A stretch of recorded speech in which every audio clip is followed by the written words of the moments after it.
ചില പ്രത്യേകതകളും കാണാൻ സാധിക്കും. വർഷം മുഴുവൻ നീണ്ടു നിൽക്കുന്ന കുടിവെള്ളക്ഷാമമല്ല നമ്മുടേത്. ഭൂരിഭാഗവും ഏപ്രിൽ മെയ് മാസങ്ങളിൽ നേരിടുന്ന ഒരു 30-35% പ്രദേശങ്ങളിൽ ഉണ്ടാകുന്ന പ്രതിസന്ധിയായിട്ടാണ് കുടിവെള്ള പ്രശ്നത്തെ നമ്മൾ കാണുന്നത്. അത് പ്രധാനമായിട്ടും നമ്മുടെ കുടിവെള്ളം സംരക്ഷിക്കാൻ കഴിയാത്തതിൻ്റെ പ്രശ്നമാണ്.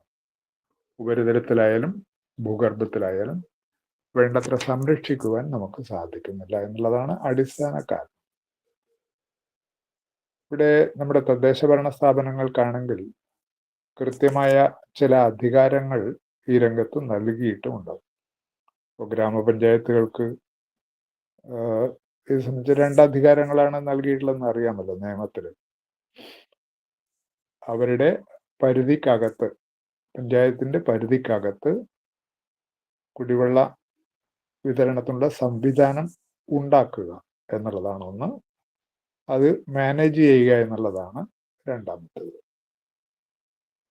ഇപ്പോൾ ജനകീയാസൂത്രണ പ്രസ്ഥാനം ആരംഭിച്ചിട്ട് 28 വർഷം കഴിഞ്ഞു.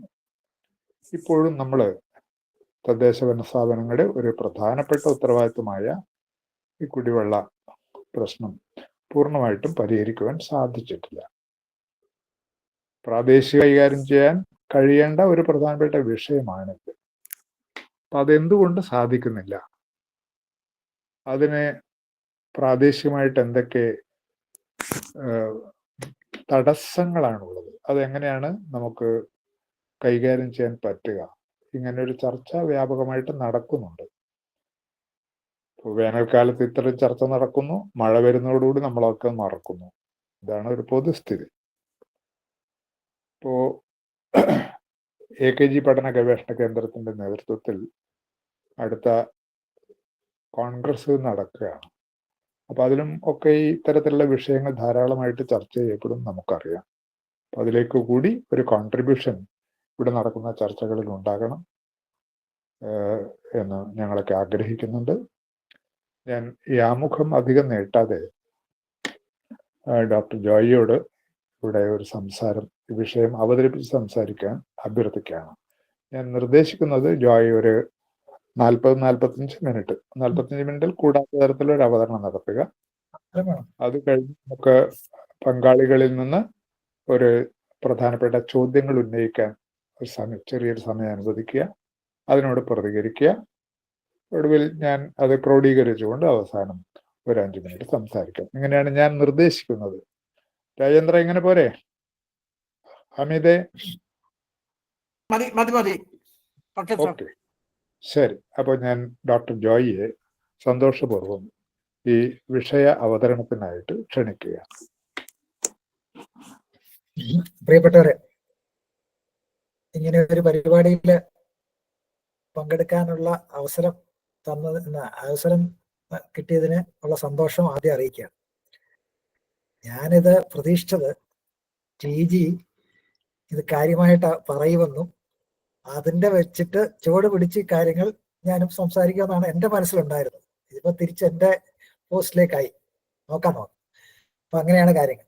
അപ്പൊ ഇതിനകത്ത് സൂചിപ്പിച്ച കാര്യം എന്ന് പറയുന്നത്, ഇന്നത്തെ സെഷൻ എന്ന് പറയുന്നത് ഇത് 3-ാം ദിവസമാണ്. ഇന്നത്തെ സെഷനിൽ തദ്ദേശഭരണ സ്ഥാപനങ്ങൾക്ക് ഭരണഘടനാപരമായിട്ടുള്ള ഉത്തരവാദിത്തങ്ങൾ, ഈ വിഷയത്തിൽ അതിലെ ഇടപെടൽ സാധ്യതകൾ, വെല്ലുവിളികൾ, ഇതാണ് നമ്മൾ പറഞ്ഞിട്ടുള്ളത്. അതിനെ കുറച്ചുകൂടെ വിശദമായിട്ട് ആദ്യത്തെ ഇതിനകത്ത് നമ്മൾ പറഞ്ഞത് 1-ാം ദിവസമുണ്ട്, 2-ാം ദിവസമുണ്ട്. 1-ാം ദിവസമാണെങ്കിൽ നദികളെക്കുറിച്ചും നീർച്ചാലുകളെക്കുറിച്ചും തടാകങ്ങൾ, അങ്ങനെയുള്ള ജലസ്രോതസ്സുകളെ കുറിച്ചാണ് പറയുന്നത്. ഇന്നത്തെ അവസ്ഥ എന്താണ്, അതുപോലെ തന്നെ പ്രകൃതി വിഭവങ്ങളുടെ അനിയന്ത്രിതവും അശാസ്ത്രീയമായ ഉപഭോഗം, അത് ജലസംരക്ഷണത്തെയും ജലസംഭരണത്തെയും അതെങ്ങനെയൊക്കെ ബാധിക്കുന്നു, മലിനീകരണത്തിന്റെ പ്രശ്നം, ജൽജീവൻ മിഷൻ അടക്കമുള്ള കാര്യങ്ങളാണ് 1-ാം ദിവസം ചർച്ച ചെയ്തത്. അതിന്റെ 2-ാം ദിവസം ആയപ്പോഴേക്കും എന്തൊക്കെ സാധ്യതകളുണ്ട് എന്നാണ് ചർച്ച ചെയ്തത്.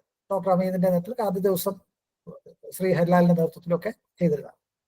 അപ്പോൾ 2-ാം ദിവസം ഈ ജലസംരക്ഷണ മാർഗങ്ങൾ, അതിൽ തന്നെ ജലമലിനീകരണത്തിലെ എങ്ങനെയാണ് അവിടെ ജലവിനിയോഗം, വീണ്ടെടുക്കൽ, ജലവിനിയോഗം ഉണ്ട്, വീണ്ടെടുക്കലുണ്ട്, റീചാർജ് ഉണ്ട്, ജലവിതരണത്തിൽ സംഭവിക്കുന്ന നഷ്ടം, പിന്നെ നീർത്തധിഷ്ഠിത വികസനം, അങ്ങനെ മണ്ണ് ജല സംരക്ഷണം സാധ്യതകളൊക്കെയാണ്. പ്രാദേശികമായിട്ട് എന്ത് ചെയ്യാം എന്നൊക്കെയുള്ളതായിരുന്നു രണ്ടാമത്തെ ദിവസം.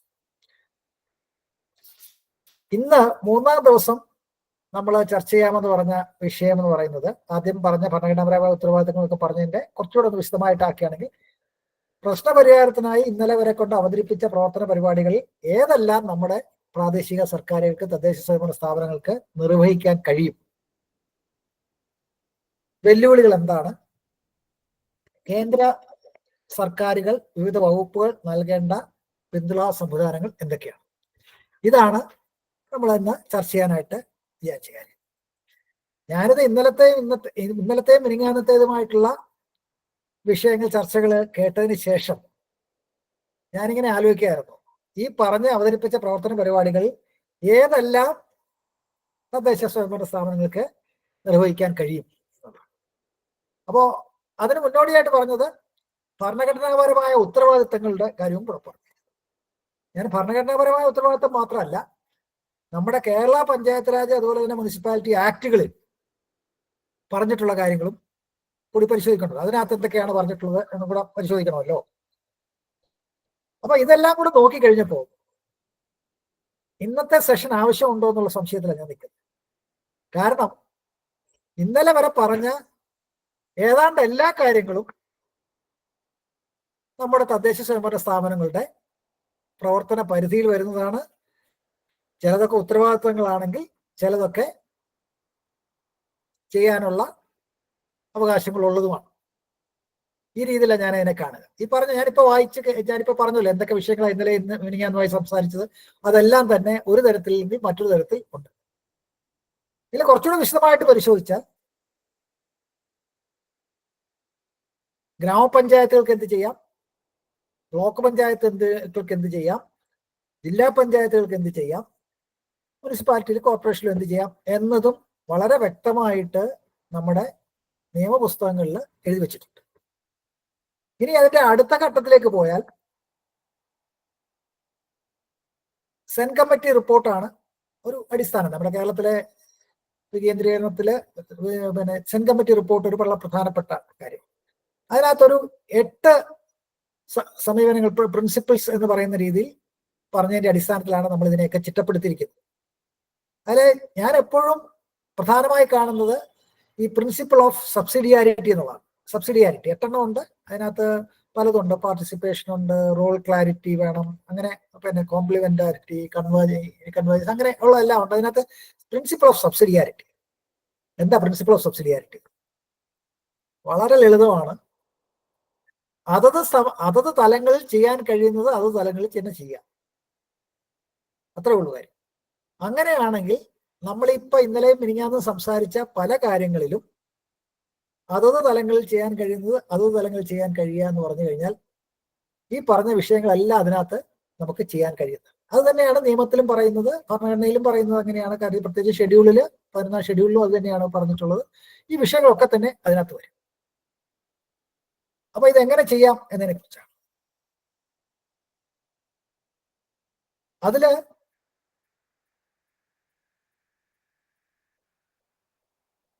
2-3 തരത്തിൽ ആണല്ലോ ഇത് സംസാരിക്കുക. ഒന്ന്, ആദ്യം ജലം വേണം, അത് കഴിഞ്ഞിട്ടാണല്ലോ വിതരണത്തിന്റെ ഒക്കെ ആവശ്യം വരുന്നത്. എങ്കിൽ ജലം, അതിന്റെ സ്രോതസ്, അതൊക്കെ തന്നെ മെച്ചപ്പെടുത്തുന്നതിന്റെ പ്രവർത്തനങ്ങൾ ആണ് ഏറ്റവും പ്രധാനപ്പെട്ട ഒരു കാര്യം. അപ്പോൾ ജലസ്രോതസ്സുകളുടെ പുനരുജ്ജീവനമാണ് അതിനകത്തെ ഏറ്റവും പ്രധാനപ്പെട്ട കാര്യം. അവിടെയാണ് TG പറഞ്ഞ ഏറ്റവും കൂടുതൽ മഴ ലഭിക്കുന്നുണ്ട്, പക്ഷേ അത് നമുക്ക് ഉപയോഗിക്കാൻ കഴിയാത്ത രീതിയിലേക്ക് ഒഴുകി പോകുന്ന ഒരു സ്ഥിതിയുണ്ട്. പ്രത്യേകിച്ച് ഇപ്പോഴത്തെ മഴയുടെയൊക്കെ സാഹചര്യം കൂടെ കണക്കിലെടുത്തു കഴിഞ്ഞാൽ പെട്ടെന്ന് പെയ്യുന്ന വലിയ തോതിലുള്ള മഴയും കൂടെ ആകുമ്പോഴേക്കും പെട്ടെന്ന് തന്നെ ഒലിച്ചു പോകുന്ന സ്ഥിതിയും കൂടെ വരികയാണ്. അങ്ങനെ വരുമ്പോൾ താഴോട്ട് ഇറങ്ങാൻ വയ്യാത്ത സ്ഥിതി വരികയാണ്. അപ്പോഴേക്കും ഉണ്ടാകുന്ന പ്രശ്നങ്ങൾ അതൊക്കെ ഇന്നലെ മിനിങ്ങാന്നുമായിട്ട് സംസാരിച്ചിട്ടുണ്ട്. അവിടെ നിന്നാണ് നമ്മൾ ജലസ്രോതസ്സുകളുടെ പുനരുജ്ജീവനത്തിനെ കുറിച്ച് ആലോചിക്കുക. അതെങ്ങനെ ചെയ്യാൻ കഴിയും എന്നതിനെ കുറിച്ച്, ആർക്ക് ചെയ്യാൻ കഴിയും? അവിടെയാണ് ഒരുപക്ഷെ തദ്ദേശ ഭരണ സ്ഥാപനങ്ങൾക്ക് ഏറ്റവും കൂടുതൽ ഇടപെടാൻ കഴിയാതെ ഞാൻ പറയുക. നിങ്ങളിൽ ചിലര്, പ്രത്യേകിച്ചും ജനപ്രതിനിധികൾ ചിലരെങ്കിലും ഈ കഴിഞ്ഞ കാലങ്ങളിൽ എപ്പോഴെങ്കിലും അട്ടപ്പാടിയിൽ ചില നടത്തിയിരുന്ന പരിശീലന പരിപാടിയിൽ പങ്കെടുത്തിട്ടുണ്ടെങ്കിൽ നമ്മൾ നടത്തുന്ന പ്രവർത്തനങ്ങൾക്ക് ഫലമുണ്ടാകും എന്ന് ഉറപ്പിക്കാൻ പറ്റും. അങ്ങനെ ഞാൻ പറയുക. ടി ജി അതിൽ പോയിട്ടുള്ള ഒരാളാണ്, അതിന് നേതൃത്വം നൽകിയ ഒരാളാണ് ടി ജി. അങ്ങനെയല്ല ടി ജി, അട്ടപ്പാടിയില് മുമ്പ് നടന്നിട്ടുള്ള പ്രവർത്തനങ്ങൾ, അതായത് ഞാൻ അത്ഭുതപ്പെട്ടു, അവിടെ പോയിട്ട് അത്ഭുതപ്പെട്ടു എന്ന് തന്നെ പറയേണ്ടി വരും. കാര്യം വെച്ചാൽ കുറെ വർഷങ്ങൾക്ക് മുമ്പ്, ഒരു 25 വർഷങ്ങൾക്ക് മുമ്പ് അവിടെ മൊട്ടക്കുന്നുകളായി മാറിയെന്നും അവിടെ ഉള്ളവരെ കൃഷി ചെയ്യാൻ പറ്റാത്തത് കൊണ്ട് മറ്റ് സംസ്ഥാനത്തേക്ക് തന്നെ മാറിക്കൊണ്ടിരിക്കുന്നു ഉള്ള കാലഘട്ടത്തിലാണ് അവിടെ ജലസംരക്ഷണ പ്രവർത്തനങ്ങൾ ആരംഭിക്കുന്നത്. അഹാഡ്സ് എന്ന് പറഞ്ഞൊരു പ്രോജക്റ്റ് ആയിട്ട് തന്നെ ആരംഭിക്കുന്നത്. ഇന്നിപ്പോ നമ്മൾ അവിടെ ചെന്ന് നോക്കുമ്പോൾ അവിടുത്തെ കർഷകര് ഓടി വന്ന് ഈ കഥ നമ്മളോട് പറയുകയാണ്. സാധാരണഗതിയിൽ നമ്മളുടെ ഒക്കെ മനസ്സിൽ പലപ്പോഴും ഉണ്ടാകുക, ഇങ്ങനെയൊക്കെ നമ്മൾ കുറെ പ്രവർത്തനങ്ങൾ നടത്തുന്നു, ഇതിന് വല്ല ഗുണമുണ്ടോ, വെറുതെ ആകും എന്നൊക്കെയാണ്. നമുക്ക് നേരിട്ട് കാണാൻ കഴിയുന്ന കാര്യം, മണ്ണില് ജലത്തിൽ ഇടപെട്ടതിന്റെ അടിസ്ഥാനത്തിൽ ജലത്തിന്റെ കാര്യത്തിൽ വലിയ മാറ്റം ഉണ്ടായി എന്നുള്ളതാണ്. അത് നമുക്ക് നേരിട്ട് കാണാൻ കഴിയും. ഞാൻ പറയുക, മറ്റു സംസ്ഥാനങ്ങളിൽ ഒന്നും പോയി കാണേണ്ട കാര്യമില്ല. നമ്മളുടെ നാട്ടിൽ, കേരളത്തിൽ ചെയ്ത് വിജയിച്ചു എന്ന നിലയിൽ തന്നെ നാട്ടുകാര്, കർഷകര്, എന്താ ഇപ്പോഴത്തെ സ്ഥിതി എന്ന് വെച്ചാൽ അട്ടപ്പാടിയിൽ വസ്തു വാങ്ങിക്കാൻ ആളുകൾ വരികയാണ് മറ്റു സംസ്ഥാനങ്ങളിൽ. ആ രീതിയിലേക്ക് കാര്യങ്ങൾ പോയി. കാര്യം ജലത്തിന്റെ കാര്യത്തിൽ വലിയ മാറ്റം ഉണ്ടായിട്ടുണ്ട്. നമ്മുടെ ഇടപെടലിൽ കൂടിയാണ്. അതാണ് ഏറ്റവും പ്രധാനം. ഇപ്പൊ എന്താ ഇടപെട്ടത് നീർത്തടാധിഷ്ഠിതമായിട്ടുള്ള ആസൂത്രണത്തിൽ കൂടെയാണ്. പ്രാദേശിക തലത്തിൽ ചെറുതും വലുതുമായിട്ടുള്ള നീരുറവുകളെയും മറ്റും കണ്ടെത്തി അതിൻ്റെ പൂർണ്ണമായും പഠിച്ച് എവിടെയൊക്കെ എങ്ങനെയൊക്കെ ഇടപെടണമെന്ന് തീരുമാനിച്ച് ഏതാണ്ട് നീർത്തടമായി ബന്ധപ്പെട്ട സംരക്ഷണവുമായി ബന്ധപ്പെട്ട എല്ലാത്തരം സമീപനങ്ങളും പരീക്ഷിച്ച് നോക്കിയ, അതായത് അതത് പ്രദേശങ്ങൾക്കനുസരിച്ച്, സാഹചര്യങ്ങൾക്കനുസരിച്ച് നോക്കി അതിൻ്റെയൊക്കെ മാതൃകകൾ കാണാൻ കഴിയുന്ന പ്രദേശമാണ് ഈ സ്ഥലം. പല സ്ഥലങ്ങളിലായിട്ട് അട്ടപ്പാടിയുടെ മൊത്തം സ്ഥലം. അതെങ്ങനെയാണ് ഇപ്പൊ നമ്മൾ ഒരു പ്രത്യേക ഒരു ഇടപെടൽ അവിടെ നടത്തിയിട്ടുണ്ടെങ്കിൽ അതെങ്ങനെയാണ് അവിടുത്തെ ജലത്തിന്റെ കാര്യത്തിൽ മാറ്റങ്ങൾ ഉണ്ടാക്കിയത്, കൃഷിയിൽ മാറ്റങ്ങൾ ഉണ്ടാക്കിയെന്ന് നമുക്ക് നേരിട്ട് കാണാൻ കഴിയുന്ന രീതിയിൽ ഈ കാര്യങ്ങളുണ്ട്. ഞാനിത് അവിടുത്തെ കാര്യം പറയാൻ വേണ്ടിയല്ല ഞാൻ പറഞ്ഞു വന്നത് വെച്ചാൽ, അത്തരം ഇടപെടലുകൾ നമ്മുടെ കേരളത്തിലെ എല്ലാ സ്ഥലങ്ങളിലും നടത്താൻ കഴിയും. അതാത് സ്ഥലങ്ങൾക്ക് അനുസൃതമായിട്ടുള്ള രീതിയിൽ. അങ്ങനെ ഒരു വിശദമായ ആസൂത്രണത്തിന് സാധ്യതയുണ്ടോ? ഇപ്പോഴും ഞങ്ങൾ പറയാം. കാര്യം വെച്ചാൽ എനിക്ക് ടി ജി ഒക്കെ പണ്ട് ക്ലാസ് എടുത്ത് എനിക്ക് ഓർമ്മയുണ്ട്. എങ്ങനെയാണ് നീർത്തടത്തിന്റെ കാര്യങ്ങളൊക്കെ പറയുന്നത്, അതെങ്ങനെ ചെയ്യണം, എന്ത് ചെയ്യണം എന്ന് പറഞ്ഞ് ആ ക്ലാസ്സുകൾ ഇപ്പോഴും തുടരുകയാണ്. പക്ഷെ നമുക്കത് ആ രീതിയിൽ ചെയ്യാൻ കഴിഞ്ഞിട്ടില്ല. അന്ന് തുടങ്ങുമ്പോൾ ചെയ്യാൻ കഴിയാത്ത പല കാര്യങ്ങളും ചെയ്യാനുള്ള അവസരം എന്നുണ്ടോ എന്നും കൂടിയാണ് നമ്മുടെ പ്രധാനപ്പെട്ട കാര്യം. അവിടെയാണ് ഒരുപക്ഷെ നമുക്ക് ഈ പറഞ്ഞ, നമ്മൾ ഇന്നലെ മിനിങ്ങാന്നുമായി ചർച്ച ചെയ്ത വിഷയങ്ങളിൽ ഏതാണ്ട് എല്ലാം തന്നെ നമുക്ക് നമ്മുടെ തദ്ദേശ ഭരണ സ്ഥാപനങ്ങളുടെ നേതൃത്വത്തിൽ സംഘടിപ്പിക്കാൻ, നടത്തുവാൻ കഴിയും. ഒന്ന്, ആസൂത്രണവുമായി ബന്ധപ്പെട്ട് വാർഷിക പദ്ധതിയുടെ ഭാഗമായി ചെയ്യാൻ കഴിയുമെന്നൊക്കെ ഞാൻ പറയും. പക്ഷെ അതിനേക്കാളൊക്കെ ഉപരി 1996-97 ഇല്ലാത്തതും ഇന്നുള്ളതുമായിട്ടുള്ളൊരു കാര്യമുണ്ട്. അത് മഹാത്മാഗാന്ധി ഗ്രാമീണ തൊഴിലുറപ്പ് പദ്ധതിയാണ്. നഗരങ്ങളിലേക്ക് പോയാൽ അയ്യങ്കാളി നഗര തൊഴിലുറപ്പ് പദ്ധതിയാണ്. ഒന്ന്, അതിന്റെ മാർഗരേഖ ഒന്ന് പരിശോധിക്കുക. കൃത്യമായിട്ട് എന്തൊക്കെ ചെയ്യാം എന്നതിനെ കുറിച്ച് എഴുതിയിട്ടുണ്ട്. അതൊന്ന് പരിശോധിച്ചാൽ മനസ്സിലാവും. എന്തൊക്കെ ചെയ്യാം എന്നുള്ളതിന്റെ കാര്യമാണ്. പരിശോധിച്ചാൽ മനസ്സിലാവും. നമ്മളിവിടെ ഇന്നലെയും മിനിങ്ങാന്നുമായി സംസാരിച്ച ഏതാണ്ട് എല്ലാ കാര്യങ്ങളും അത് ചെയ്യാം. അത് നീർത്തടാധിഷ്ഠിതമായി ചെയ്താൽ കുറച്ചുകൂടി നന്നായിട്ട് അത് ചെയ്യാൻ കഴിയും. അതിനനുസരിച്ചിട്ട് ചെയ്യാൻ കഴിയുമെന്ന് വെച്ചാൽ മണ്ണും ജലവുമായി ബന്ധപ്പെട്ട മിക്ക പ്രവർത്തനങ്ങളും ഈ പറഞ്ഞ തൊഴിലുറപ്പ് പദ്ധതിയിലൂടെ ചെയ്യാൻ കഴിയും. അതുവഴി തന്നെ ജലസ്രോതസ്സുകളുടെ സംരക്ഷണം, പുനരുജ്ജീവനം അടക്കമുള്ള കാര്യങ്ങൾ നമുക്ക് ചെയ്യാൻ കഴിയും എന്നതിനെ കുറിച്ച്. അതിനകത്ത് ചെയ്യാൻ കഴിയില്ലാത്തതും പറഞ്ഞിട്ടുണ്ട്. പക്ഷെ അവിടെയുള്ള ഒരു പ്രശ്നം എന്ന് വെച്ച് കഴിഞ്ഞാൽ ശാസ്ത്രീയമായിട്ട് വേണം ഈ കാര്യങ്ങൾ ചെയ്യാൻ. അവിടെയാണ് ചിലപ്പോൾ നമുക്ക് തെറ്റുപറ്റിയത്. കാര്യം നമ്മൾ പണ്ട് മഴക്കുഴി നിർമ്മിക്കണമെന്ന് പറഞ്ഞു കഴിഞ്ഞാൽ പിന്നെ തലങ്ങും വിലങ്ങും മഴക്കുഴി, അതിനെ സംരക്ഷിക്കുന്നില്ല, അതങ്ങ് പോകും. അതല്ലെങ്കിൽ ഇതിനൊരു സമീപനം, അതായത് ഒന്ന് ഈ പറഞ്ഞ നീർത്തടം, ആ നീർത്തടം എന്താണെന്ന് നിർവചിക്കണം. ആ നീർത്തടം നിർവചിക്കുന്നതിന്റെ അടിസ്ഥാനത്തിൽ എവിടൊക്കെ എന്തൊക്കെ ചെയ്താലാണ് ഈ മാറ്റം ഉണ്ടാകുകയെന്ന് പഠിക്കണം. അതിന്റെ അടിസ്ഥാനത്തിൽ ആസൂത്രണം നടത്തണം. അത് വെച്ച് വരുന്ന 5 വർഷം കൊണ്ട് 5 വർഷങ്ങളിലെ തൊഴിലുറപ്പ് പദ്ധതിയുടെ ആക്ഷൻ പ്ലാനുകൾ ഒരു തുടർ പ്രക്രിയയായിട്ട് കണ്ടുകൊണ്ട് രൂപീകരിക്കാൻ കഴിയണം ആക്ഷൻ പ്ലാനുകൾ. നമ്മളിപ്പോൾ അങ്ങനെയല്ല ചെയ്യുന്നത്. നമ്മളുടെ തൊഴിലുറപ്പ് പദ്ധതിയുടെ ആക്ഷൻ പ്ലാനുകൾ പലപ്പോഴും നമ്മൾ ആ രീതിയിൽ ഒരു ദീർഘവീക്ഷണത്തോടുകൂടിയുള്ള രീതിയിലല്ല നമ്മൾ ചെയ്യുന്നത്. പലപ്പോഴും പെട്ടെന്ന് എളുപ്പം ചെയ്യാൻ വേണ്ടി മാത്രം എന്നുള്ളതാണ്. അപ്പൊ ഇതാണ് എൻ്റെ ഏറ്റവും പ്രധാനപ്പെട്ട കാര്യമായിട്ട് ഞാൻ പറയുന്നത്. ഇതുവഴി 2 കാര്യം ഉണ്ടാകുന്നത്, നമ്മളുടെ ആസൂത്രണത്തിനുള്ള പണം എന്നുള്ളതല്ല മാത്രമല്ല, ഞാൻ ഒരു ശരാശരി ഒരു പഞ്ചായത്തിൽ, ഒരു ഗ്രാമപഞ്ചായത്തിൽ ഒരു 2000 പേര് തൊഴിലുറപ്പ് അല്ലെങ്കിൽ തൊഴിൽ പങ്കെടുക്കാൻ കഴിയുന്നവർ ഒരാളെങ്കിലും ഒരു ഫാമിലിയിൽ, കുടുംബത്തിലുണ്ട് എന്ന നിലയിലുള്ള 2000 പേരെങ്കിലും ഉണ്ടെന്ന് ഒരു ചെറിയ കണക്കെടുത്താൽ പോലും 333 രൂപ പെർ ഡേ ആണ് ദിവസം.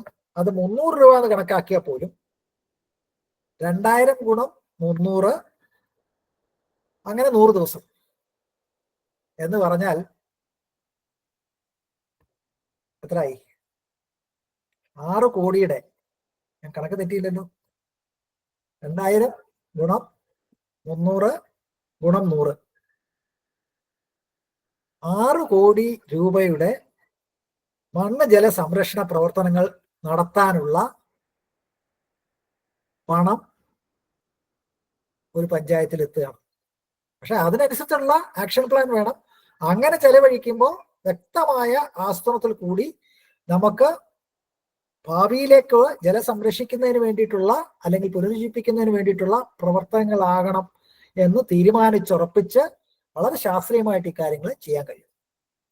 ഇത് മാത്രം മതി എന്നാണ് ഞാൻ പറയുക. ഇവിടെ നിങ്ങൾ ഈ പറഞ്ഞ ഓരോരോ കാര്യങ്ങൾ എടുത്താൽ ഇതിന്റെ ഭാഗം വരികയാണ്. ഞാൻ അങ്ങനെ അവസാനിപ്പിക്കുക. ഇനി ഇതൊക്കെ ചെയ്താൽ മാറ്റം ഉണ്ടാകുമോ എന്ന് ചോദിച്ചാൽ, ഞാനിപ്പോൾ ജിയും പറഞ്ഞതുപോലെ നേരെ അട്ടപ്പാടിക്ക് വിടുക, അവിടുത്തെ കർഷകരോട് സംസാരിക്കുക. അന്ന് ഈ ചെയ്യുന്ന സമയത്ത് ഒരുപക്ഷെ ഇതൊക്കെ ഇങ്ങനെ ആകുമെന്ന് ആരും പ്രതീക്ഷ കാണില്ല. പക്ഷേ നമ്മളുടെ ഇടപെടൽ സാധ്യതകൾ വെച്ച് നോക്കിക്കഴിയുമ്പോൾ ഇതൊക്കെ നടക്കും, അതിന്റെ അടിസ്ഥാനത്തിൽ മാറ്റങ്ങൾ ഉണ്ടാകും എന്ന് പറയാൻ നമുക്ക് കഴിയും എന്നുള്ളതാണ്. ഇതാണ് എൻ്റെ അവതരണത്തിന്റെ 1ാം ഭാഗം. ചെയ്യാൻ കഴിയുമെന്ന് മാത്രമല്ല, തദ്ദേശഭരണ സ്ഥാപനങ്ങളെ സംബന്ധിച്ചിടത്തോളം ഇതിനുള്ള സാധ്യതകൾ കൃത്യമായിട്ടുണ്ട്. പ്രത്യേകിച്ച് ഇന്നത്തെ സാഹചര്യത്തിൽ കൂടുതലായിട്ട് ഈ പറഞ്ഞ തൊഴിലുറപ്പ് പദ്ധതികളിൽ കൂടെയുള്ള ഉണ്ട്. അതിനെ പക്ഷേ ശാസ്ത്രീയമായി സമീപിക്കണം. അതിന്റെ അടിസ്ഥാനത്തിൽ പരിപാടികൾ പ്ലാൻ ചെയ്യണം. എന്ന് മാത്രമല്ല, ആനുവൽ ആക്ഷൻ പ്ലാൻ ആണ് അവൾ പറയുന്നതെങ്കിലും നമ്മുടെ മനസ്സിൽ അടുത്ത 5 വർഷത്തേക്കുള്ള സാധ്യതകൾ ആ രീതിയിൽ ചിട്ടപ്പെടുത്തിക്കൊണ്ട് ആനുവൽ ആക്ഷൻ പ്ലാനിലേക്ക് പോവുക എന്ന നിലയിലേക്ക് കാണാൻ പറ്റും. ഇതാണ് 1ാം ഭാഗം ഞാൻ പറഞ്ഞത്. മറ്റു ചില കാര്യങ്ങളൊക്കെ ഉണ്ട്. വെല്ലുവിളികളാണ് പ്രധാനമായിട്ട്. വെല്ലുവിളികളെ കുറിച്ച് നോക്കുകയാണെങ്കിൽ നിരവധി വെല്ലുവിളികളുണ്ട്. അതില് ഏറ്റവും പ്രധാനം ഞാൻ പറയുക, ഈ രീതിയിൽ തദ്ദേശഭരണ സ്ഥാപനങ്ങളെ സഹായിക്കാൻ കഴിയുന്ന വിദഗ്ധരുടെയും വൈദഗ്ധ്യത്തിന്റെയും അഭാവം തീർച്ചയായിട്ടും ഉണ്ട്. നിങ്ങൾ ഇതിന്റെ എഞ്ചിനീയർ ആണെന്ന് പറഞ്ഞിട്ടോ അല്ലെങ്കിൽ നിങ്ങൾ ഇതിന്റെ വിദഗ്ധനാണെന്നോ പറഞ്ഞിട്ടോ കാര്യമില്ല.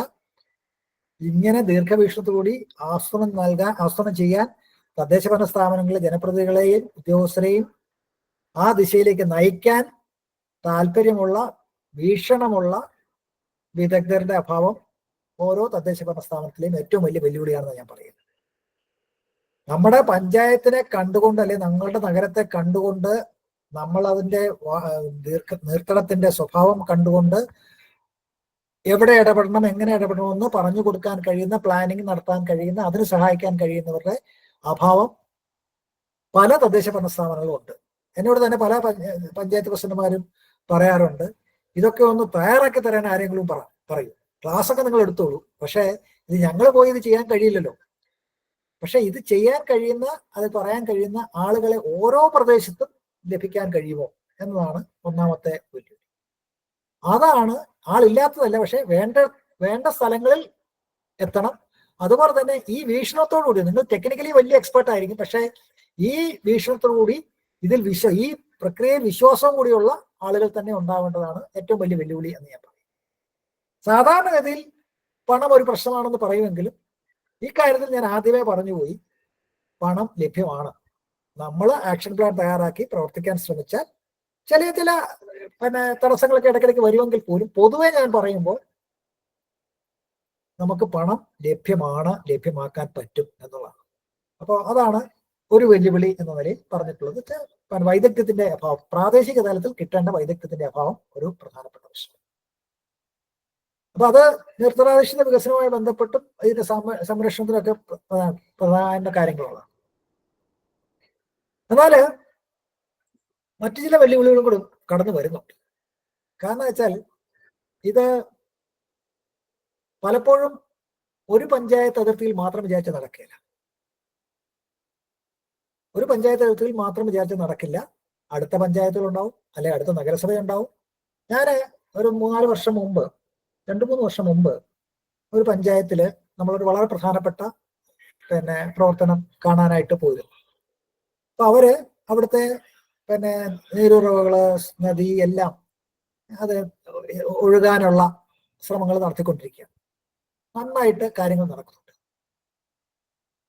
പക്ഷെ പ്രശ്നം എന്താ, അതിന്റെ മുകളിലത്തെ, അതായത് ഈ നീർച്ചാലുകൾ വരുന്ന പഞ്ചായത്ത് അപ്പുറയാണ്, അവരിതിന്റെ ഭാഗമല്ല. അതുപോലെ തന്നെ ഇത് ഒഴുകിപ്പോകുന്ന അടുത്ത പഞ്ചായത്തും കൈവഴികൾ വരുന്ന പഞ്ചായത്തുകളും ഈ പരിപാടിയുടെ ഭാഗമല്ല. ഇവർ വളരെ ആക്റ്റീവായിട്ട് കാര്യങ്ങൾ നടത്തുകയാണ്. അപ്പൊ ഇതിന്റെ ഫലം നമ്മൾ പ്രതീക്ഷിച്ച പോലെ നടക്കില്ല. ഞാൻ പറഞ്ഞത് വ്യക്തമാണെന്ന് തോന്നുന്നു. അങ്ങനെ വരുമ്പോ എന്താ ചെയ്യാൻ കഴിയുക? അങ്ങനെ ഒരു സ്ഥലത്ത് മാത്രം കേന്ദ്രീകരിച്ച് മാത്രം പ്രവർത്തനങ്ങൾ നടത്തിയാൽ മാറാത്ത, അല്ലെങ്കിൽ മാറ്റങ്ങൾ ഉണ്ടാക്കാൻ കഴിയാത്ത സ്ഥലങ്ങളിൽ മറ്റുള്ളവർ ഒന്നിച്ച് കൂടണം. അവിടെയാണ് ബ്ലോക്ക് പഞ്ചായത്ത് വരിക. അതിന്റെ അപ്പുറമാണ് നമ്മൾ പറയുന്ന ജില്ലാ പഞ്ചായത്തിന്റെ റോൾ വരിക. ഇതൊന്നുമല്ല, പലപ്പോഴും മുനിസിപ്പാലിറ്റി ഒക്കെ കയറി വരുന്നുണ്ടെങ്കിൽ ജില്ലാ ആസൂത്രണ സമിതി രംഗത്ത് വരണം, ജില്ലാ പദ്ധതിയുടെ ഭാഗമാണ്. ഈ രീതിയിൽ ആലോചിക്കാൻ പറ്റണം.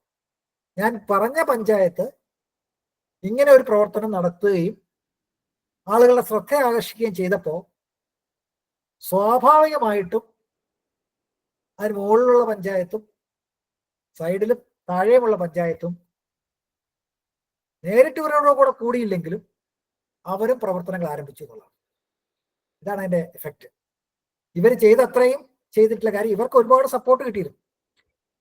അത് ആ പഞ്ചായത്ത് ഭരണസമിതിയുടെയും പ്രസിഡന്റും ഒക്കെ കഴിവായിട്ട് ഒരുപാട് പേരെ കൂട്ടി യോജിപ്പിച്ചൊക്കെ ആണെങ്കിൽ പോലും, അത്രയും ഒന്നും ഗംഭീരമല്ലെങ്കിൽ പോലും ഇതുമായി ബന്ധപ്പെട്ട പഞ്ചായത്തുകൾ രംഗത്ത് വന്നതുകൂടി ഫലം മാറി കിട്ടി എന്ന, ഫലം കുറച്ചുകൂടെ മെച്ചപ്പെട്ടു വന്നു എന്നുള്ളതാണ്. അപ്പൊ എന്താ വെച്ചാൽ സാധ്യതയുണ്ട് എന്ന് പറയാം. ഇങ്ങനെ ഞാൻ പറയുമ്പോഴാണ് ഈ റോൾ ക്ലാരിറ്റി, ഗ്രാമപഞ്ചായത്തിന് എന്ത് ചെയ്യാം, ബ്ലോക്ക് പഞ്ചായത്തിന് എന്ത് ചെയ്യാം, ജില്ലാ പഞ്ചായത്തിന് എന്ത് ചെയ്യാം തുടങ്ങിയ ഇതാണല്ലോ നമ്മളുടെ സെൻ കമ്മിറ്റിയിലെ രണ്ടാമത്തെ ഭാഗം. അതാണ് റോൾ ക്ലാരിറ്റിയാണ്. ആരെവിടെ വരെ എന്ത് വരെ ചെയ്യാം എന്നതിനെ കുറിച്ച് അതും നിർവഹിച്ചിട്ടുണ്ട്. ഇത്ര ഹെക്ടറിനകത്ത് വരികയാണെങ്കിൽ, ഇത്ര ആയക്കെട്ടിനകത്ത് വരികയാണെങ്കിൽ ആരുടെ ഇടപെടണം, 2 പഞ്ചായത്തുമായി ചേർന്നതാണെങ്കിൽ ബ്ലോക്ക് പഞ്ചായത്ത് ഇടപെടണം തുടങ്ങിയ കാര്യങ്ങൾ. ഇതും നമ്മുടെ നിയമങ്ങളിലൊക്കെ പറഞ്ഞിട്ടുള്ളതാണ്. അപ്പൊ അങ്ങനെ ഒന്നിച്ചു വരാൻ തടസ്സങ്ങളൊന്നുമില്ല. അതുകൊണ്ട് തന്നെയാണ് ഒരാൾ ചെയ്യുന്നത് മറ്റേയാൾക്ക് സഹായകരം കൂടെ ആവുന്ന രീതിയിലേക്ക് കൊണ്ടുവരാനുള്ള ശ്രമങ്ങൾ നടക്കണം. അവിടെയാണ് ഒരു പക്ഷേ ബ്ലോക്ക് പഞ്ചായത്ത് വരേണ്ടത്. ബ്ലോക്ക് പഞ്ചായത്ത് എന്ന് പറഞ്ഞാൽ ആരാണ്? ബ്ലോക്ക് പഞ്ചായത്ത് എന്ന് പറയുന്നതിനകത്ത് ഈ പറഞ്ഞ ഗ്രാമപഞ്ചായത്തിലെ പ്രസിഡന്റുമാരും കൂടെ മെമ്പർമാരായിട്ടുള്ളതാണ് ഈ ബ്ലോക്ക് പഞ്ചായത്ത്. വേറൊരു സംഭവം അല്ല. അതിന്റെ അടുത്ത പടിയാണ് ജില്ലാ പഞ്ചായത്ത് വരിക. ഇതൊന്നും അല്ലെങ്കിൽ ഇവരെല്ലാം കൂടെ കൂടിച്ചേർന്നതിനെയാണല്ലോ DPC, ജില്ലാ പ്ലാനിംഗ് ആസൂത്രണ സമിതി. ഈ രീതിയിലൊന്നും ആലോചിക്കാൻ പറ്റും. അങ്ങനെ ആലോചിച്ചാൽ, സമഗ്രമായിട്ട് ആലോചിച്ചാൽ ഈ പരിപാടി നടക്കും. അപ്പോൾ അവരവരുടെ റോള് ക്ലിയർ ആക്കിക്കൊണ്ട് പോയാൽ ഈ കാര്യങ്ങൾ നടക്കാൻ പറ്റും. അപ്പൊ ആ വെല്ലുവിളി, ഞാൻ പറഞ്ഞു വന്നത് വെല്ലുവിളിയാണ്. കാര്യം വെച്ചാൽ നമ്മൾ മാത്രം ചെയ്തിട്ട് കാര്യമില്ല, അപ്പുറം ഇപ്പുറം ചെയ്തില്ല ഒരു ഗുണമില്ലല്ലോ എന്ന് പറയുമ്പോൾ ഉണ്ടാകുന്നതിന് ഇതൊരു വെല്ലുവിളിയാണെങ്കിലും ഇത് മാറ്റാൻ കഴിയും എന്നുള്ളതാണ് രണ്ടാമത്തെ പ്രധാനപ്പെട്ടമായ കാര്യം. മൂന്നാമത്തെ കാര്യം, ഈ കാര്യവുമായി ബന്ധപ്പെട്ട് ഈ ജലസംരക്ഷണവുമായിട്ടും പിന്നെ റീചാർജുമായിട്ടും ഒക്കെ ബന്ധപ്പെട്ട് നിരവധി വകുപ്പുകളുടെ ഇടപെടൽ ആവശ്യമായി വരും. അതിനെ കൊണ്ടുവരുന്നത് വലിയ ഒരിതാണ്. എനിക്കറിയാവുന്ന 1-2 സ്ഥലങ്ങളുണ്ട്. ഒന്ന്, നമ്മളുടെ കാട്ടാക്കടയിൽ അവിടുത്തെ MLA ശ്രീ IV സതീഷിന്റെ നേതൃത്വത്തിൽ ഒരുപാട് പേര് സഹായിച്ച് ഇപ്പോഴത്തെ കില ഡയറക്ടർ ജനറൽ ഒക്കെ അതിന്റെ സാങ്കേതിക സഹായം നൽകിയവരാണ്. അവരുടെ നേതൃത്വത്തിൽ നടത്തിയ പരിപാടിയിൽ എല്ലാ പഞ്ചായത്തും കൂടിച്ചേർന്ന് എല്ലാ വകുപ്പുകളും ഒത്തുചേർന്ന് ഓരോരോ കാര്യങ്ങളിൽ ആരൊക്കെ എന്തൊക്കെ ഇടപെടണം എന്നുള്ള രീതിയിൽ ഒത്തുചേർന്ന് കാര്യങ്ങൾ കൊണ്ടുപോകും. അപ്പൊ ഇവരെ കൂട്ടിച്ചേർക്കണം. അതാരാ ചെയ്യാൻ കഴിയുക? അങ്ങനെ ഒന്ന് ആലോചിച്ചു നോക്കുക. അത് തന്നെയാണ് നേരത്തെ നമ്മുടെ ശ്രീ ജെയിംസ് മാത്യു MLA ആയിരുന്ന കാലത്ത് തളിപ്പറമ്പില് സുഭിക്ഷ എന്ന നിലയിൽ ഉള്ള പരിപാടി ആസൂത്രണം ചെയ്തു കൊണ്ടുവന്നതും വിവിധ വകുപ്പുകൾ കൂട്ടിച്ചേർന്നുകൊണ്ടൊക്കെ ചെയ്യുന്ന പരിപാടിയാണ്. പക്ഷെ അതിനേക്കാളൊക്കെ ഉപരി നമ്മുടെ നവകേരളം കർമ്മ പരിപാടിയുടെ ഭാഗമായിട്ട് ഹരിത കേരളം മിഷൻ ഇത്തരം ശ്രമങ്ങൾക്ക് ഇതിനെയൊക്കെ ഏകോപിപ്പിക്കാൻ കഴിയുന്ന രീതിയിൽ എല്ലാവരും കൂട്ടിക്കൊണ്ടുവരാൻ കഴിയുന്നുള്ള ശ്രമങ്ങൾ ആരംഭിച്ചു. പക്ഷേ ഞാൻ ഈ പറഞ്ഞു വന്നത്, ഇങ്ങനെ എല്ലാവരും കൂട്ടിക്കൊണ്ടുവരിക എന്നത് വലിയ വെല്ലുവിളിയാണ്. അത്ര എളുപ്പമല്ല. അത് തന്നെ ഒറ്റത്തവണ വന്ന് മീറ്റിംഗ് കൂടി പോകാനല്ല, ഓരോന്നിന്റെയും ചുമതല എടുത്ത് ചെയ്യാൻ കഴിയുന്ന രീതിയിൽ. കാര്യം ഇതെല്ലാം പരസ്പര പൂരകങ്ങളായിട്ട് പ്രവർത്തിക്കേണ്ടതാണ്. അവിടെയാണ് ഈ സെൻ കമ്മിറ്റി പറഞ്ഞിട്ടുള്ള കോംപ്ലിമെന്റാരിറ്റി, ഒരാൾ ചെയ്യുന്നത് മറ്റേതിന് ചേർന്ന് വരണം എന്നുള്ളതും, അതുപോലെ തന്നെ ഇന്റഗ്രേഷൻ ഒന്നിച്ച് ചേർത്ത് ചെയ്യേണ്ടതും. അല്ലാതെ പാരലായിട്ട് സമാന്തരമായിട്ട് ചെയ്തിട്ടും കാര്യമില്ല. ഒന്നിച്ച് അപ്പൊ ഇങ്ങനെ ഒന്നിച്ച് ചേർത്ത് കൊണ്ടുവരല് വലിയൊരു വെല്ലുവിളിയാണ്. അതാണ് മറ്റൊരു കാര്യം. ഇനിയുള്ളത് ഈ ജലസംരക്ഷണത്തിൻ്റെതല്ല, ഇനിയുള്ള ജലവിതരണം അങ്ങനെയുള്ള കാര്യങ്ങളാണ്. അവിടെയും വെല്ലുവിളികളുണ്ട്. പ്രത്യേകിച്ചും ജലവിതരണത്തിന്റെ കാര്യത്തിൽ തദ്ദേശഭരണ സ്ഥാപനങ്ങൾക്ക് വലിയൊരു വെല്ലുവിളി ഉണ്ടാകുന്നത് ഇപ്പോൾ ഇന്നലെ കഴിഞ്ഞ ദിവസം പറഞ്ഞിട്ടുള്ള പിന്നെ ജൽജീവൻ മിഷൻ പോലെയുള്ള പരിപാടികൾ, പ്രത്യേകിച്ചും മുകളിൽ നിന്ന് താഴേക്ക് വരുന്ന പരിപാടികൾ ചിലത് നമ്മൾ ഒരു വശത്ത് ഹരിത കേരളം മിഷൻ പോലെയുള്ളത് നമുക്ക് എല്ലാവരും കൂടെ കൂട്ടിച്ചേർത്തുകൊണ്ട് കൊണ്ടുപോകുന്ന രീതിയിലേക്ക് ഉയർത്തിക്കൊണ്ട് വരുമ്പോൾ തന്നെ ജൽജീവൻ മിഷൻ വരുമ്പോൾ അതിന്റെ സംവിധാനം മറ്റൊരു രീതിയിലാണ്. അതിനകത്ത് നിലവിൽ തദ്ദേശഭരണ സ്ഥാപനങ്ങൾക്ക് ഞാൻ പ്രതീക്ഷിക്കുന്ന റോളില്ല എന്ന് തന്നെ ഞാൻ പറയും. എന്ന് മാത്രമല്ല, ഇതിന് റോൾ ഉണ്ട് എന്ന് പറയുന്ന ഭാഗം എന്ന് പറയുന്നത് അതിന്റെ ഓപ്പറേഷൻ ആൻഡ് മെയിൻ്റനൻസ് ആണ്. അതൊരു പക്ഷേ വലിയ വെല്ലുവിളിയായിട്ട് ഭവിക്കാവുന്ന സ്ഥിതിയിലാണ്. ഇപ്പോഴല്ല അതിൻ്റെ ഇത് വരിക. കാര്യം വെച്ചാൽ ഓപ്പറേഷൻ ആൻഡ് മെയിൻ്റനൻസ് എന്ന് വെച്ചാൽ ഇപ്പോൾ സ്ഥാപിക്കപ്പെടുന്ന പദ്ധതികൾ അത് നടത്തിക്കൊണ്ട് പോകുന്നതിന്റെ ചുമതല തദ്ദേശഭരണ സ്ഥാപനങ്ങൾക്ക് വരുമ്പോൾ അതിനനുസൃതമായി പണം, അത് ചെയ്യാൻ ഉള്ള സ്റ്റാഫ്, അതുകൂടെ കൈമാറിയില്ലെങ്കിൽ ബുദ്ധിമുട്ടിലേക്കാണ് പോവുക എന്ന് ഞാൻ പറയും. അതിന് കൈമാറിയ പ്രശ്നം തരും. പക്ഷെ ഇപ്പോഴത്തെ വെല്ലുവിളി അതുകൂടെ കൈമാറുമെന്ന് ഉറപ്പിക്കലാണ്. അതായത് പണം, അത് ഓപ്പറേഷൻ മെയിൻ്റനൻസിനുള്ള പണം വേണം, അതുപോലെ തന്നെ അതിനുള്ള ആളും വേണം. കാര്യം തദ്ദേശഭരണ സ്ഥാപനങ്ങൾ ഇങ്ങനെയുള്ള വലിയൊരു ജല വിതരണ പരിപാടി നടത്താനുള്ള സംവിധാനമില്ലല്ലോ. അപ്പൊ അതും കൂടി ഇങ്ങോട്ട് കൈമാറിയാൽ മാത്രമേ, അല്ലാതെ ഈ സ്കീം അല്ലെങ്കിൽ പരിപാടി മാത്രം, പദ്ധതി മാത്രം മാറിയിട്ട് കാര്യമില്ല, അതും കൂടെ മാറിയെങ്കിൽ മാത്രമേ തദ്ദേശ ഭരണ സ്ഥാപനങ്ങൾക്ക് നോക്കാൻ കഴിയുള്ളൂ എന്നുള്ളതാണ് എൻ്റെ ഒരു വിശ്വാസം. അപ്പം ഞാൻ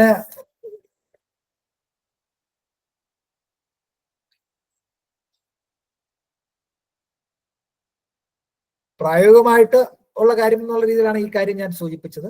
പിന്നെ നമുക്കത് ആലോചിക്കാൻ കഴിയുന്നതിനകത്ത് ഉള്ള ഇതിലുള്ളതാണ്.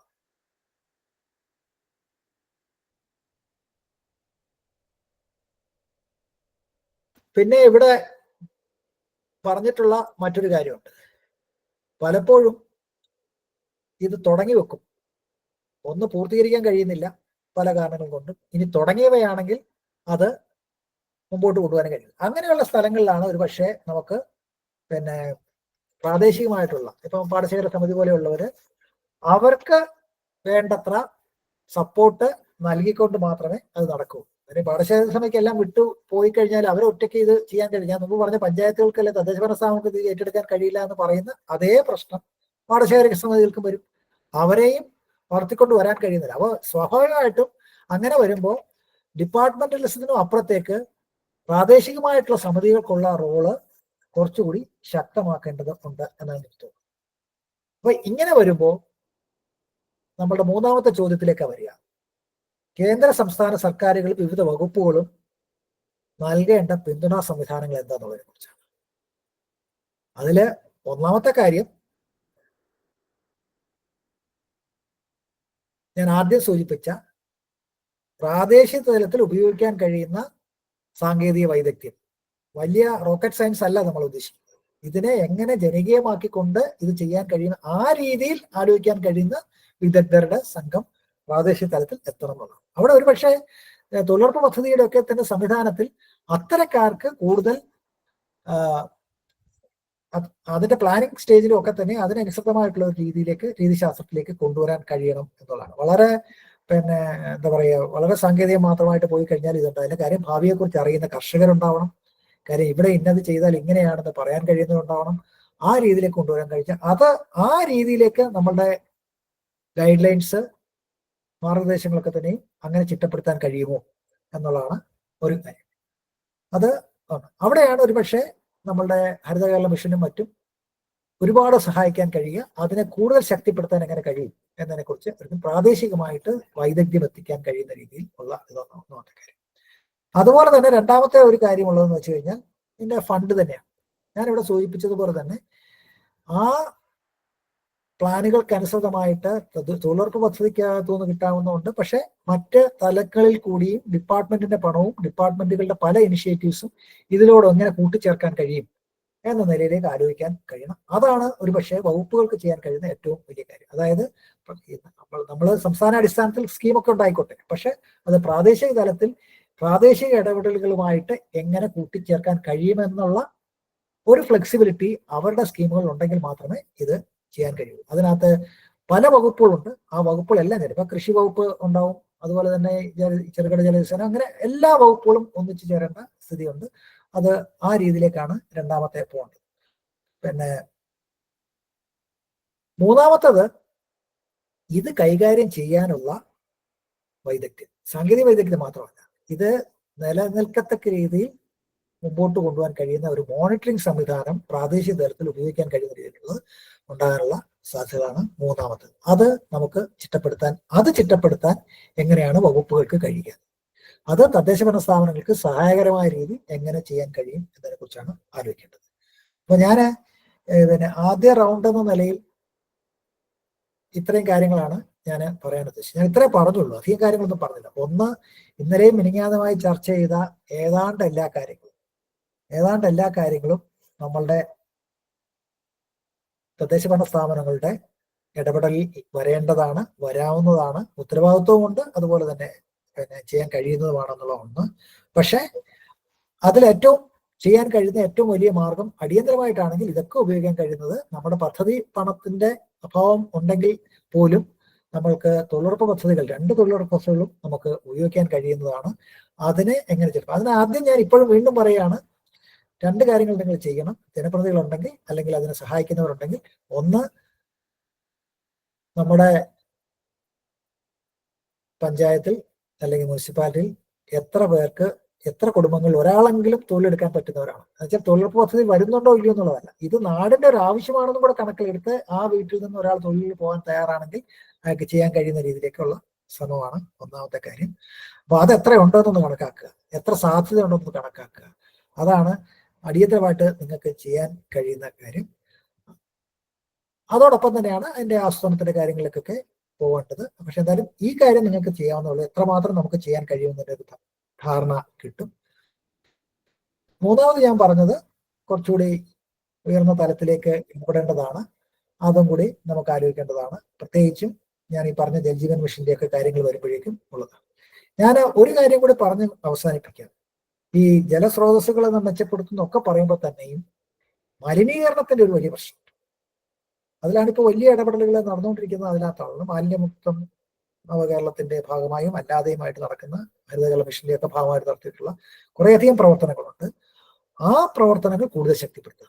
കാരണം വെച്ചാൽ എത്രയോ ജലമാർഗങ്ങൾ സംരക്ഷിച്ചാൽ അല്ലെങ്കിൽ മാലിന്യമുക്തമാക്കിയാൽ നമ്മളുടെ ഈ കാര്യത്തിൽ വലിയ മാറ്റം ഉണ്ടാകുന്ന രീതിയിലാണ്. അപ്പോൾ അതും നമുക്കൊന്ന് ഗൗരവമായിട്ട് ആലോചിക്കേണ്ടതുണ്ട്. ഇത്തരം കാര്യങ്ങളാണ് നമുക്ക് ആമുഖമായിട്ടുള്ള ചർച്ചയ്ക്കായിട്ട് ഞാൻ സൂചിപ്പിക്കുന്നത്. ഞാൻ ആദ്യം പറഞ്ഞത് അട്ടപ്പാടിയുടെ ഉദാഹരണം ഞാൻ പറഞ്ഞത് എന്തുകൊണ്ടാണെന്ന് വെച്ച് കഴിഞ്ഞാൽ, ഇതിന് നമ്മളിങ്ങനെ ചെയ്താൽ മാറ്റം ഉണ്ടാകുമെന്നുള്ള തെളിവ് നമുക്ക് തന്നെ കാണാൻ കഴിയും എന്ന് തന്നെയാണ് നമുക്കിതിന്റെ സാധ്യതകളിലേക്ക് നമ്മളെ നയിക്കുന്നതുമാണ്. അപ്പോൾ ആദ്യ റൗണ്ടിൽ ഞാൻ ഇങ്ങനെ അവസാനിപ്പിക്കാൻ ടി ജി അതനുസരിച്ചിട്ട് അടുത്ത റൗണ്ടിലേക്ക് നമുക്ക് പോകാം. Thank you Joy. ജോയിയുടെ ഒരു 30-32 മിനിറ്റ് സമയമെടുത്തുകൊണ്ട് ഒരു വളരെ ഹ്രസ്വമായ ഒരു ചിത്രം, സമഗ്രമായിട്ടുള്ള ഒരു ചിത്രം ഹ്രസ്വമാണെങ്കിൽ ഇവിടെ നൽകി. കേരളത്തിലെ തന്നെ അനുഭവങ്ങളുടെ അടിസ്ഥാനത്തിലാണ് അദ്ദേഹത്തിന്റെ അവതരണം. ഞാൻ ഓർക്കുകയാണ്, നമ്മളൊക്കെ ഈ നീർത്തടാധിഷ്ഠിത വികസനത്തിന് മാതൃക എവിടെയാണ് ഉള്ളത് എന്ന് ചോദിച്ചാൽ ഞങ്ങളൊക്കെ പറയാറുണ്ടായിരുന്നത് അത് നിങ്ങളുടെ മഹാരാഷ്ട്രയിൽ ഹിവരെ ബസാർ, റാലഗാൻ സിദ്ധി തുടങ്ങിയ പഞ്ചായത്തുകളൊക്കെ പോയി നോക്കണം എന്നാണ്.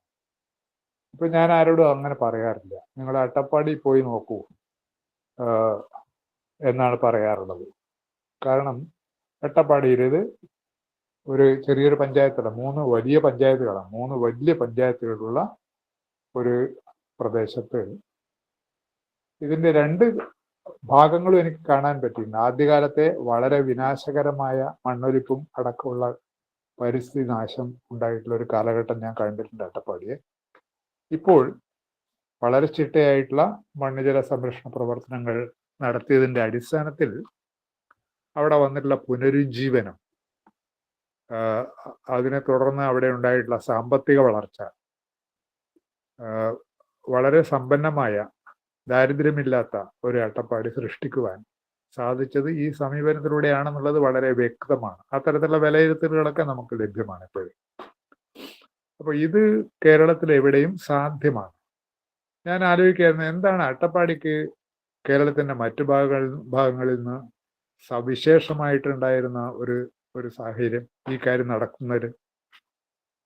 ഒന്ന്, ആഹാർട്സ് എന്ന് പറയുന്ന പ്രോജക്റ്റ് ഒരു 230 കോടി ഉറുപ്പ്യ ഒന്നിച്ച് അവരുടെ കയ്യിലേക്ക് വന്നു.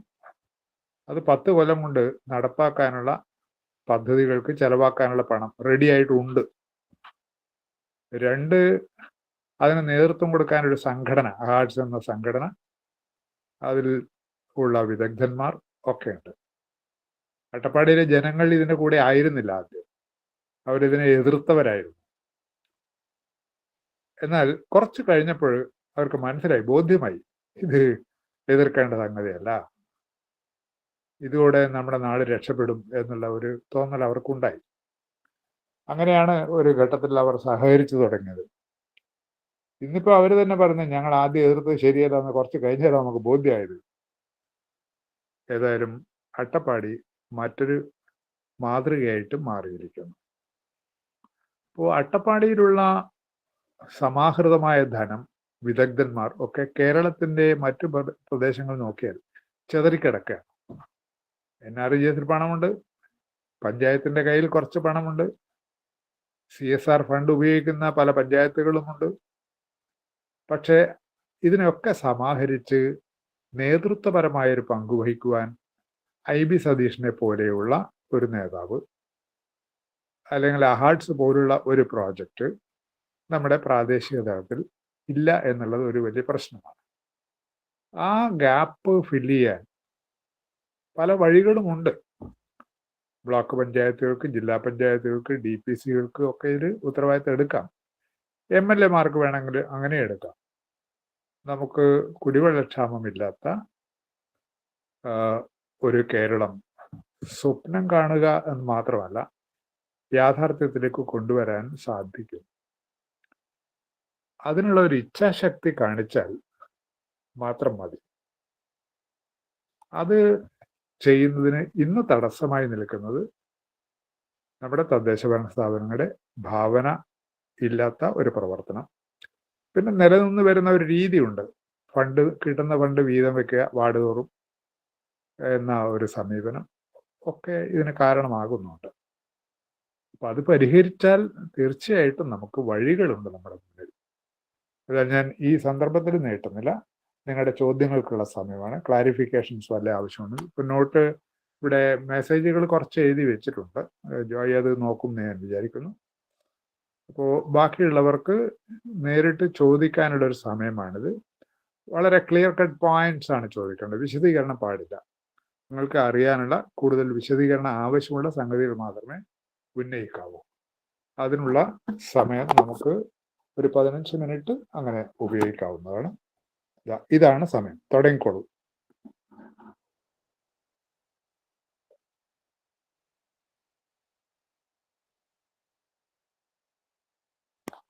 വൈകേണ്ടതില്ല, ഉടനെ ചോദ്യം, വിശദീകരണം ആവശ്യമുള്ള കാര്യങ്ങൾ ചോദിക്കാം. ഞാൻ ചോദിക്കട്ടെ? യെസ്. ജോയ് മാസ്റ്റർ അവസാനം പറഞ്ഞ കാര്യത്തിൽ ആണ് ഞാൻ ചോദിക്കാൻ ഉദ്ദേശിക്കുന്നത്. ഒന്ന്, ഞാനൊരു ഇടനാട്ടുകാരനാണ്, കുന്നും മലയുള്ള പ്രദേശമാണ്. ചെറുപ്പകാലത്ത് കൊച്ചിക്കായലിലൂടെ ബോട്ടിൽ സഞ്ചരിക്കുമ്പോൾ എന്നെ അത്ഭുതപ്പെടുത്തിയ ഒരു കാര്യം, കായലോരത്തുള്ള വീടുകളിലൊക്കെ ചെറിയ ഷെഡുകൾ കായലിന്റെ ചേർന്നുണ്ടാക്കി അവിടുന്ന് ഒരു പൈപ്പ് കായലിലേക്ക് വന്നുകൊണ്ടിരിക്കുന്നത്. അത് ആ ഒരു സമ്പ്രദായം അന്ന്